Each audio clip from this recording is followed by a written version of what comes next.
Allégresse et joie les rejoindront, douleur et plainte s'enfuient. Il y a cette profonde visitation. Le Seigneur est en train d'accomplir cette œuvre en nous.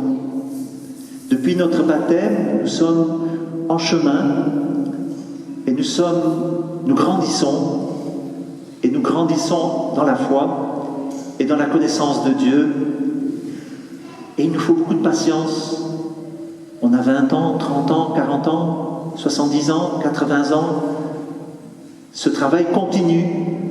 Comme nous le disait Jacques aujourd'hui, il faut de la patience, mais le travail se fait progressivement, comme une semence qui progressivement pousse et qui nous fait grandir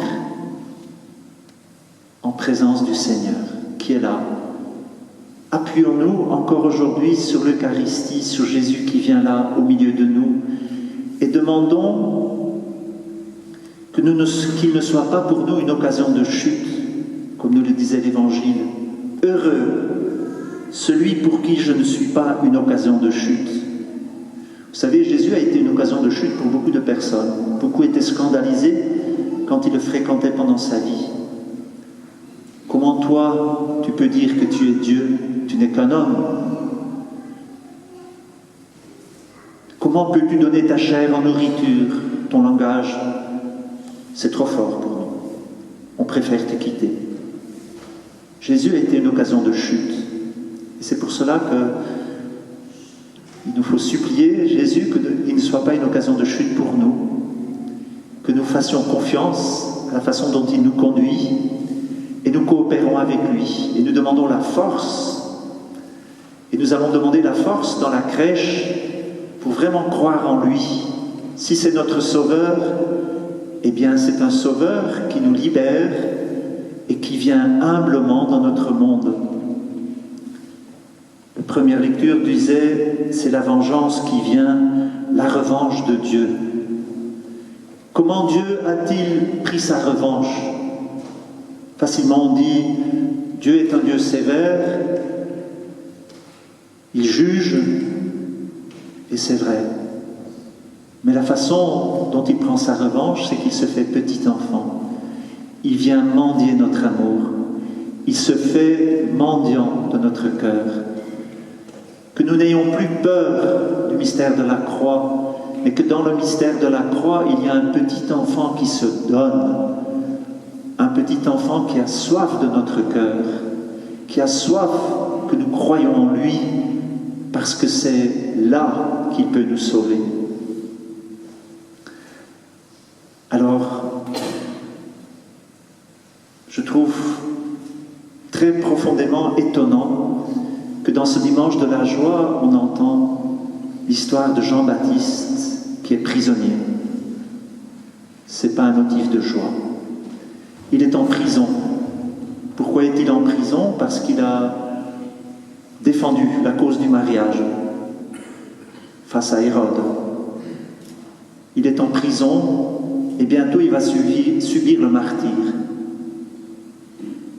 Vous voyez, Jean-Baptiste, il est le plus grand des prophètes. Pourquoi? Parce qu'il a annoncé l'agneau de Dieu. Voici l'agneau de Dieu qui enlève le péché du monde. Comme tous les prophètes, il a annoncé la venue du Christ, mais lui, il a montré, il a connu Jésus comme l'agneau de Dieu qui enlève le péché du monde. Et comme il est témoin de la vérité, il a été mis en prison. Ceux qui cherchent la vérité peuvent subir ce sort-là. On n'est pas aimé du monde quand on cherche la vérité. Et Jean-Baptiste, en désignant l'agneau, il a su que lui aussi, il suivrait ce même chemin de la croix et du martyre. C'est tellement mystérieux que dans le mystère de l'Avent et de Noël, nous est donné celui qui est le plus grand des prophètes, celui qui va désigner l'agneau et qui va précéder l'agneau dans la mort, dans le martyre. Si Jésus est venu au monde, c'est pour donner sa vie. Il se donne dans le sein de Marie. Il vient dans le monde comme comme un enfant, pour ne pas bousculer, mais pour nous rafraîchir de sa présence par sa douceur. Mais celui qui se donne, c'est celui qui va se donner à la croix et qui va nous permettre de tenir dans nos épreuves. Alors profitons de ce temps de l'Avent, profitons de ce temps de Noël qui va bientôt venir pour que toutes les difficultés de nos vies, toutes les croix que nous portons, toutes les épreuves que nous connaissons et que notre monde connaît, que ce soit dans l'ordre politique, que ce soit dans l'ordre économique, que ce soit dans nos milieux de vie, eh bien que nous puissions discerner cette présence d'un Dieu qui est amour et qui est venu visiter ce monde pour que là où nous sommes, il y ait un mystère de tendresse, un mystère de douleur, un mystère de tendresse, un mystère de douceur. Vous voyez, c'est impressionnant la façon dont le Christ entre dans le monde pour se donner. Alors, demandons qu'à travers ce temps de l'Avent, où nous commençons l'année liturgique, pendant ce temps de Noël qui poursuit ce temps liturgique, nous puissions vivre tout au long de l'année, et même le prochain carême, avec cette conscience que la crèche, elle est toujours là. Jésus, il est toujours là. Il vient s'incarner dans notre monde, dans notre pauvre cœur. Et quelquefois, je me dis, il faudrait une crèche devant l'autel toute l'année. Parce que le mystère de Noël reste présent dans le mystère de nos épreuves. Si on pouvait savoir que chaque fois que nous avons une épreuve et que nous sommes peut-être crucifiés dans nos épreuves, il y a le mystère de la douceur, de la tendresse de Dieu qui vient nous fortifier. Alors aidons-nous à regarder Jésus tendrement qui vient se donner aujourd'hui dans la petite hostie. Il vient mendier notre amour, mais pour qu'il puisse tout donner. Laissons-le rentrer dans nos moelles, dans nos cœurs, dans nos intelligences, dans nos corps, dans notre sensibilité, pour qu'il puisse tout renouveler, que nous puissions tout vivre avec lui. Comme Jean-Baptiste, il a tout vécu avec lui. Il est l'ami de l'époux qui se réjouit à la voix de l'époux. Celui qui va mourir martyr, l'Évangile nous dit qu'il est plein de joie parce qu'il est l'ami de l'époux. Est-ce que nous sommes l'ami de Jésus?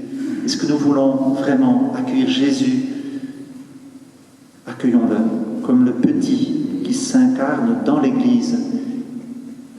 Demeurons silencieux pour contempler ce mystère de Dieu qui rentre dans notre cœur, dans notre monde, dans nos familles, dans nos communautés, pour faire toutes choses nouvelles.